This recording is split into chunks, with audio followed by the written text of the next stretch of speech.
এতগুলো পুরুষ বসে আছে, কেউ কথা বলছে না, ভিতরে 4-5টা মেয়ে গল্প করছে। কেউ বলে গেল যাদেরকে চুপ করতে বলে, জানি না যে মেয়ে কি জিনিস। যদি জানতো তাহলে চুপ করতে বলতো না। ও যদি না বকবে তো মেয়ে হলো কি করে? ওকে তো বকতেই হলো, অত চোখা চলবি।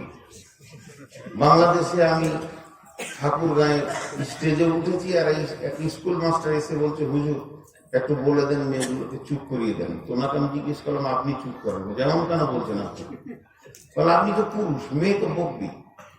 আমি যাকে বিয়ে করেছি সেই আমার কথা শুনে না, লোকের বউ আমার কথা শুনবে, আমি চুপ করিয়ে দেবো? এটা চারটিখানি ব্যাপার। আমার বউকে যদি আমি একটা কথা বলি 20খানা বলে, তারপরে দমলে। এদেরকে একটা বলে তো 200 বলবে।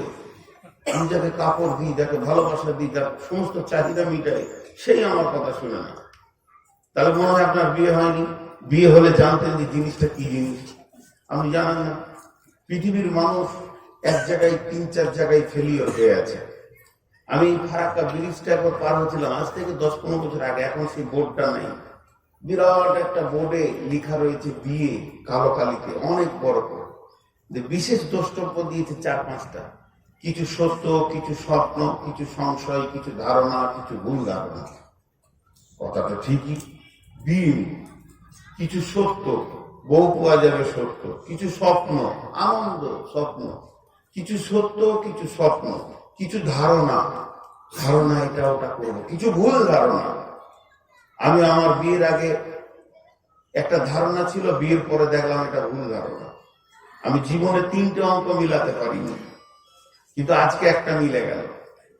আজকে একটা মিলে গেল। 3টে অঙ্ক জীবনে মিলাতে পারিনি, যে মিলিয়ে দিতে পারবে তাকে আমি ওস্তাদ মানব। আমি ভেবেছিলাম বিবিকে যা বলবো তাই শুনবে, ও তো মানুষ, জীবনে অঙ্ক মিলছে না। ওকে যা বলছে তার উল্টা করছে, এ মিলছেই না। তাহলে এটা অঙ্কে মিলল না। 2 নম্বর, জালসা কমিটি।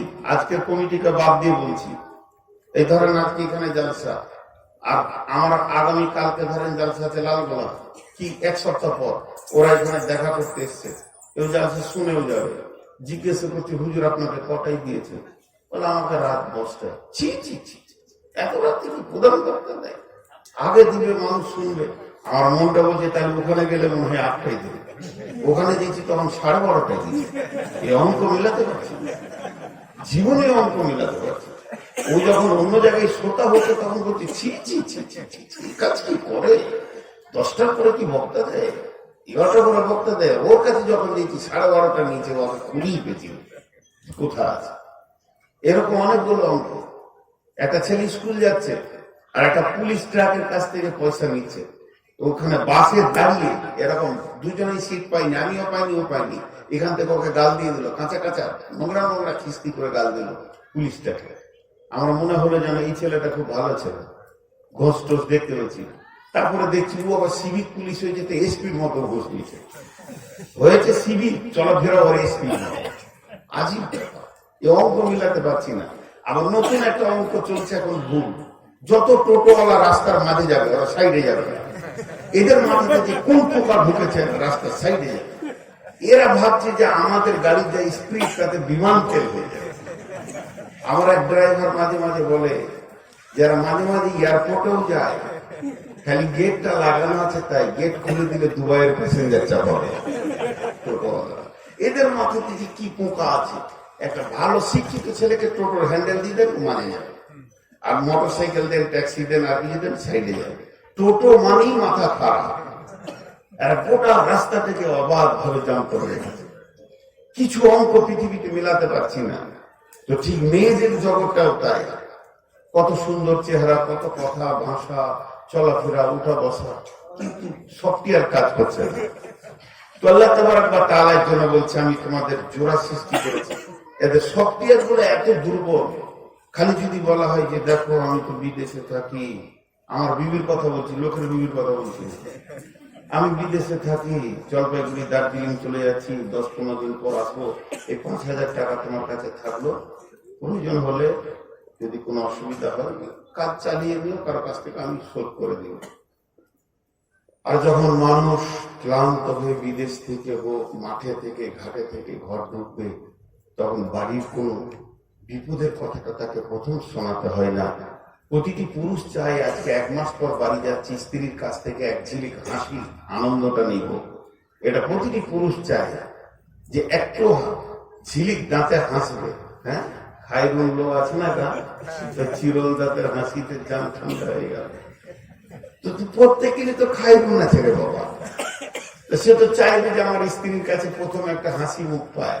বিশ্বনবী বলেছেন ওই মেয়েটা সুন্দরী যার দিকে তাকালে তার স্বামীর কলিজা ঠান্ডা হয়ে যায়। আর বিবি রুমাইসার ঘটনা তো আছেই।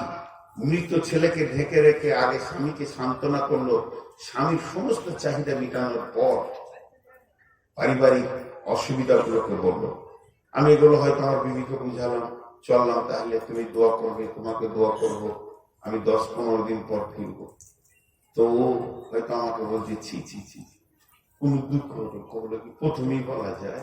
এগুলো বলতে হয় না, আমি কি জানি না, আমি জালসা শুনিনি, তো মনে হচ্ছে বিবি আমার ফেরেশতা। আর বলবে না, ঘর ঢুকে এখনো পানি খাইনি, তার আগে বলছে বাইরে বাইরে ঘুরে ঘরে খাবো হয়ে যাবে।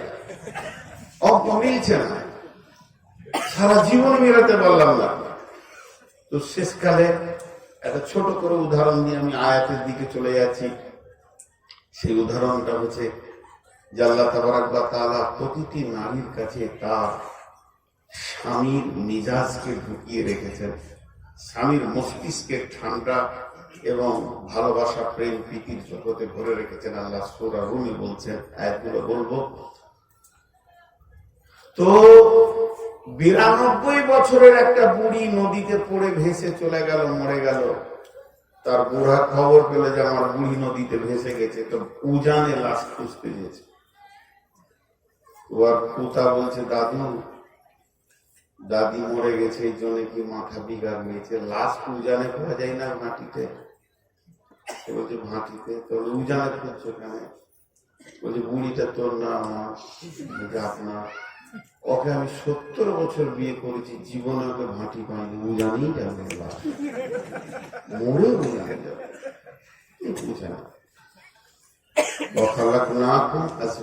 আল্লাহ জোড়া জোড়া সৃষ্টি করেছেন।